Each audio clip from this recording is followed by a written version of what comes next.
பண்ணிட்டு இருக்கீங்க. Motivation speech எதுவும் பண்ணுற மாதிரியே ஒன்று கூட நீங்கள் பண்ணுற மாதிரி தெரியல எனக்கு. ரெண்டாவது, உங்களில் டாப் லெவல் ரேங்கிங்கில் நிறைய பேர் வந்திருக்கிறாங்க, இப்போ இந்தியா அளவில் வந்திருக்கிறாங்க.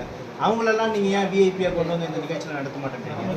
இப்போ ஒவ்வொரு வருஷமும் இளம் திருநங்கை சாதனையாளர் விருது அப்படிங்கிறது கொடுத்துட்டு தான் இருக்கும்.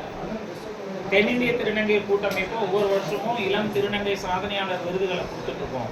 அது எப்படி கொடுத்துட்ருக்கோம்னா, எந்த கேட்டகரியில் கொடுப்போம்னா, கவர்மெண்ட்டில் ஏதாவது ஒரு செக்டாரில் போய் 3-4 வருஷம் ஒர்க் பண்ணி எக்ஸ்பீரியன்ஸான டிரான்ஸ்ஜெண்டரை தான் தேர்ந்தெடுத்து கொடுக்குறோம். அதுவும் 5 பேர் தான் வருஷத்துக்கு எடுக்கிறோம்.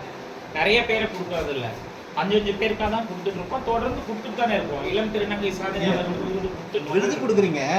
இப்போ டாப் ரேங்கிங்கில் இருக்கவங்கள மோட்டிவேஷனுக்காக நீங்கள் வந்து கூட்டிட்டு வர மாட்டேங்கிறீங்க. திரைப்பட பிரிவில் இருக்கிறவங்க மட்டும், திரைப்படக்காரங்களை மட்டும் தான் கூட்டிட்டு வரீங்க அப்படின்றது தான் என்னோட கேள்வி. இப்போ இதில் இருக்கிறவங்களே பெரிய அளவில் இருக்கிறவங்க நிறைய பேர் இருக்கிறாங்க, திருநங்கைகளாக பகிரங்க